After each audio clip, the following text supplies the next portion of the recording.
Welcome back to the art column. We have an amazing show for you today. I'm really excited to have this first artist. Her name is Fernandez.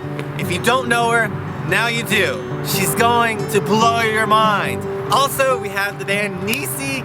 Come prepared to get rocked, because they are wonderful, beautiful people. And also we'll be touring a gallery in San Antonio. Well, if you missed last week's episode, here's the link. For those of you who saw last week's show, we talked about studio spaces and we discovered a couple new artists and a couple new concepts. So if there's somebody doing something that you think is art and you want to share it with us, and we'll share it with whoever's watching, put that in a bottle and float it over to us. No, email it to us. Better yet, that would be faster. At, what's the email address? theartcolumn@gmail.com. So are you ready to continue this journey into the art world of America? Well then, let's go! Blah blah blah blah blah blah blah blah blah blah blah blah blah blah blah blah. Well, I hope this is it, because I'm tired of knocking on strangers' doors.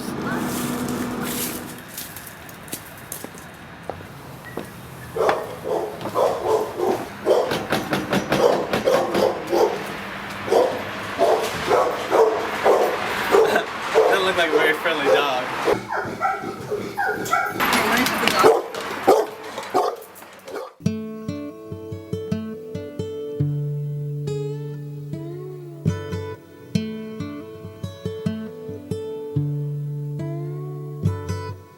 So we have Ana Fernandez with us. You are from Corpus Christi, correct? I was born in Corpus and I moved here when I was 16. And then you went to school at UCLA? Yeah, I went to the School of the Art Institute of Chicago. From there I moved to Los Angeles to go to UCLA for grad school in painting. Oh, awesome. Yeah. So you have your Master's in Fine Arts from UCLA. Yeah. Awesome. But what I really want to know is, how did you get into art? How did you get started? Well, my mom's an artist, so she was always taking us to the museum in Corpus. They have the South Texas Museum of Art, so we were always going looking at art. My mom had us do little paintings when we were a kid, oil paintings like seascapes and whatnot. So we were And always your mom's doing an that. artist? Yeah, my mom's an artist. Awesome. Okay, so what's the next question? Many times people say that that is high art, or it's not high enough. And how does like the average man connect with the artist? What they call high art and low art? Yeah. Well, yeah, there's been a lot of that going around. I mean, when I was in school, it's kind of something we always like to think of high art as like stuff in the museums, the established canon.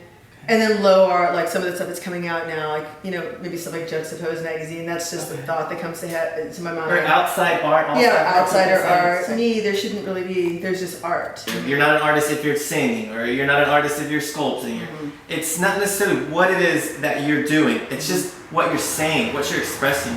Like, are you expressing true emotions, or are you just kind of hinting at the surface? Or are you really hitting at a nerve and... Yeah, well, to me, as an artist, that's one of the most important things, regardless of what your medium is expression, like the ability to be expressive. How do you come up with these ideas? Like, how do you arrive at that?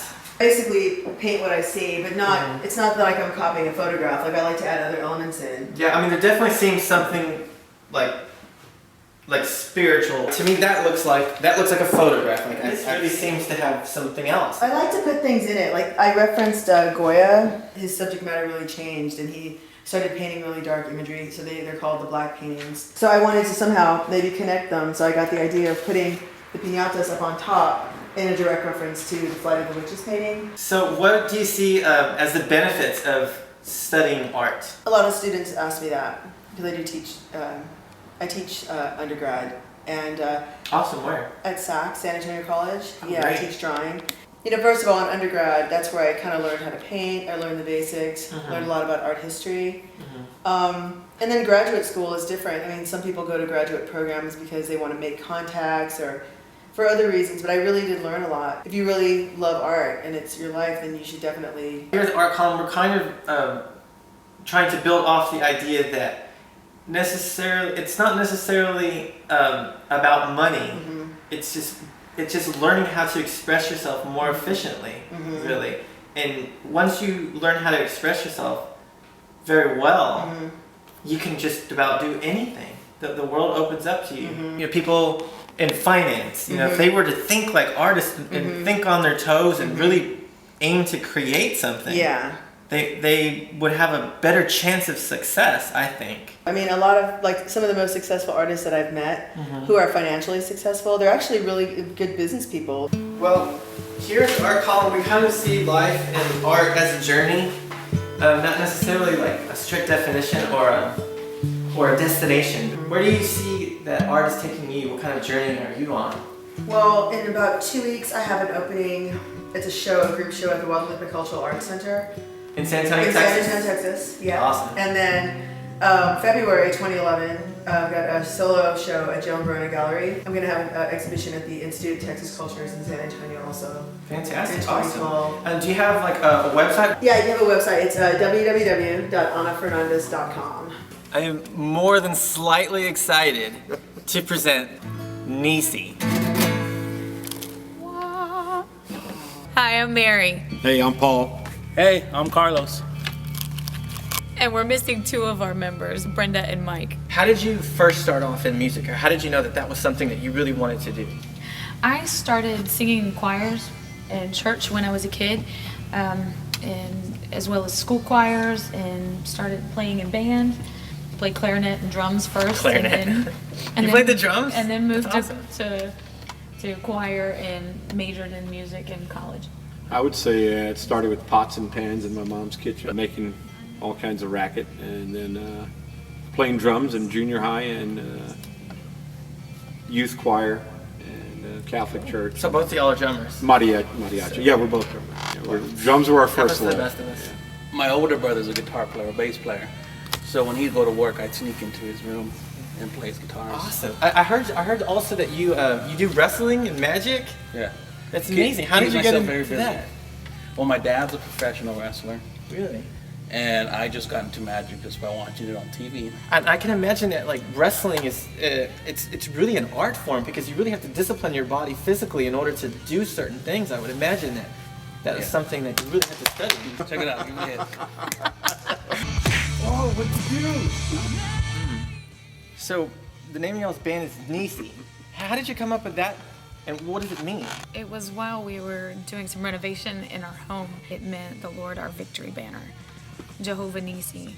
It comes out of Exodus 17 verses 15 and 16. Actually, one of the names of God. Yeah. Wow. What we do want to know is, tell us a little bit about your creative process. Like, what inspires you? How do you create such beautiful sounding music? The Lord is good. God daily pours out his goodness to us in his provision for our family, in how he answers prayer, in how he manifests himself in our lives. And some days it's those things that inspire us to write a song. Some days it's a scripture as we're reading that becomes alive. The Lord has blessed me more so with musical movements and arranging as opposed to the lyrics. But it's a great partnership because he's blessed Mary with just being eloquent and just being a writer. A rocker. A writer besides a rocker. So you would really say that your spiritual walk with God has really helped you in your art. Yes. Thank you so much for talking with us. I hope y'all enjoy their music as much as I do. I'll see y'all later. All right. Good luck in y'all's journey. All right. Thank you. Thank you. So as promised, here we are in a gallery in San Antonio, Texas called the HIGHWIRE.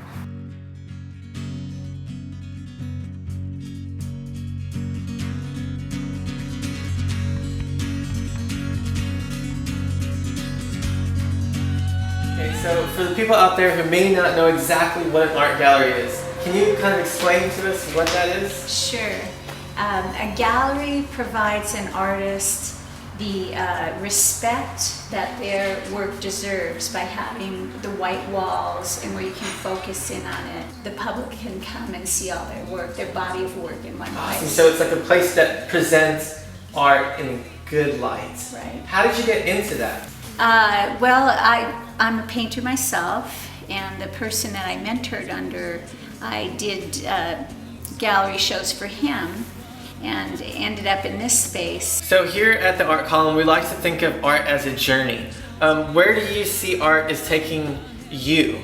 My hope is that this gallery is a space that provides a community outlet for young artists that might not possibly get into an upper high scale gallery right away. They can start here and get their confidence together and then go from there. The show that we are currently showing is called 3 Elements. The artists that are currently showing here are Joseph Almendarez, Enrique Gutierrez, and Rebecca Almasan.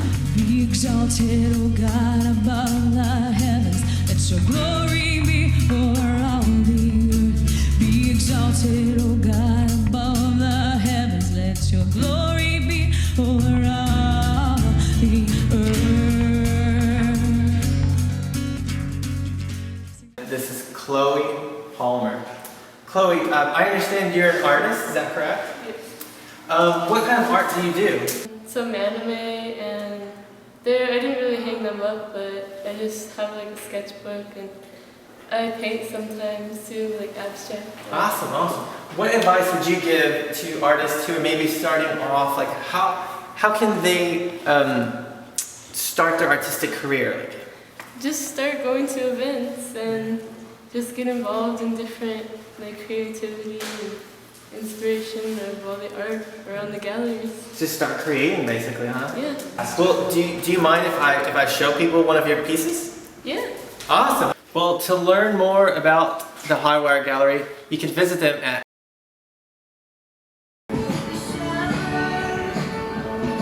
Christian Thorn. All right, man. Well, you don't like me and I don't like you. So let's get this started. How did you start off in art? In art, Is comedy art? comedy is an art form and a science, and an awful way to spend your time. So we both agree that comedy is art. Absolutely. Well, what started you off? How did you first begin? I've always been funny, I guess, but it wasn't until a trip to a psychic. Anyone in San Antonio, if you're watching this, there's a psychic on Broadway next to the Church's Chicken. It's a psychic advisor in a house, and she told me that I would be successful in entertainment or in helping people. Well, there you have it, folks. You never know where the calling will come from. To me, I just think that's weird. Yeah. But, to each his own. So I've heard people say many times, laughter is the best medicine. A little something right there. How do you feel about that? I'm a self-medicator. A self-medicator? I think most people view laughter as the best medicine. When talking about comedy, if you look at it as laughter is the best medicine, you're looking at it as an audience's viewpoint. Whereas if you look at it from the comedian's viewpoint, I do it for therapy.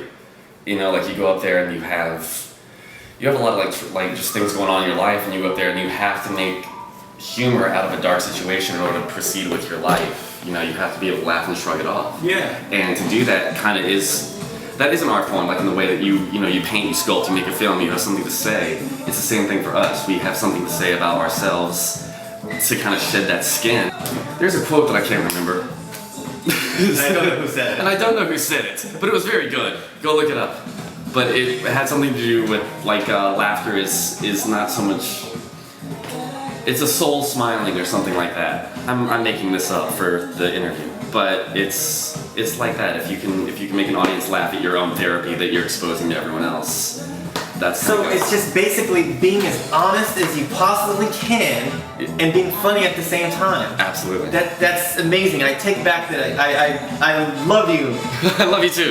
But no, yeah, like if someone can walk away from a comedy club or a show and go, I remember that because it resonated with me, it made sense, I got it, and they carry it on with them throughout their life. Like if I have a catchphrase and they take it with them throughout the rest of their life. Like botch. High five to the face. High five to the 69. face. Hey, so where can we find out more about Christian Thorn? Facebook, MySpace, Christian Thorn Comedy, THORNE. And if you want to see me live and not on the toilets, you can do it at Night Rocker Live every Thursday here in San Antonio for my stand-up and rock show, which is, it's live comedy and rock every Thursday, Night Rocker Live. There you go.